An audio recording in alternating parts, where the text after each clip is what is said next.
Phone വിളി വന്നാൽ ഷൊർണൂർ അഗ്നിരക്ഷാസേന ഓഫീസിലെ ഉദ്യോഗസ്ഥർക്ക് കൺഫ്യൂഷനാണ്. ആരെങ്കിലും സഹായം തേടി വിളിക്കുന്നതാണോ അതോ സ്ഥിരമായി വിളിക്കുന്ന ശല്യക്കാരനാണോ എന്നാണ് സംശയം. കഴിഞ്ഞ 25 ദിവസമായി ഒരു നമ്പറിൽ നിന്ന് 50-ലധികം ഫോൺ കോളുകളാണ് ഷൊർണൂർ അഗ്നിരക്ഷാസേനാ നിലയത്തിലെത്തിയത്. രാവിലെ തന്നെ ഫോണിൽ വിളി വരും.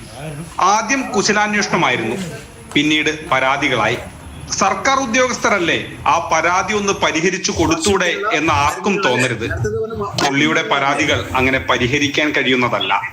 തന്റെ കല്യാണം നടത്തി തരണമെന്നാണ് പരാതി നമ്പർ 1. നൂറിൽ വിളിച്ച പോലീസ് സ്റ്റേഷനിൽ കിട്ടില്ലേ?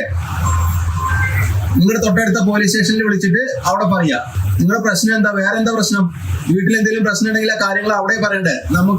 നമ്മളോട് ഫയർഫോഴ്സിനോട് പറഞ്ഞിട്ട് യാതൊരു കാര്യമില്ല. ആജീവനാന്തം ഭക്ഷണം വാങ്ങി തരണമെന്നാണ് രണ്ടാമത്തെ ആവശ്യം. ആജീവനാന്ത കാലം ഭക്ഷണം അല്ലേ? ഇപ്പൊ നിങ്ങൾ ഭക്ഷണത്തിനാ വിളിക്കണമെങ്കിൽ ഇത്രയും ദിവസം എന്തിനു വേണ്ടിയിട്ടാണ് വിളിച്ചേരുന്നത്? ഇപ്പൊ ഇത് തുടങ്ങിയിട്ട് ഒരു 10-20 ദിവസമായില്ലേ? എന്തിനു വേണ്ടിയിട്ടാ ഇത്രയും ദിവസം ഈ ഫോണിലേക്ക് വിളിച്ച് ശല്യം ചെയ്തിരുന്നത്?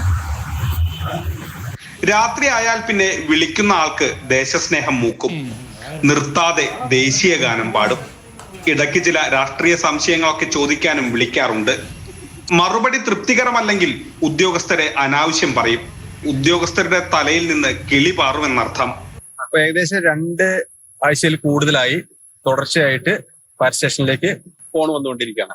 നമുക്ക് തിരിച്ചു വിളിച്ച കിട്ടാത്ത നമ്പറുകളാണ്. കട്ട് ചെയ്ത് കഴിഞ്ഞാലും നമ്മൾ എടുക്കുന്നത് വരെ തുടർച്ചയായിട്ട് അവർ വിളിച്ചുകൊണ്ടിരിക്കും. രാത്രി 2:30-3 മണി വരെ, 4 മണിക്കും ഒരു കോൾ വന്ന, എന്റെ ഒരു ഡ്യൂട്ടിയിൽ 4 മണിക്കും കോൾ വന്നിട്ടുണ്ട്.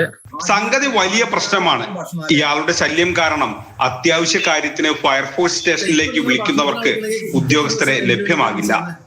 ഭക്ഷണത്തിനുള്ള മരുന്നിനോ അല്ലെ? നേരത്തെ മരുന്നും വേണമെന്ന് പറഞ്ഞില്ലേ?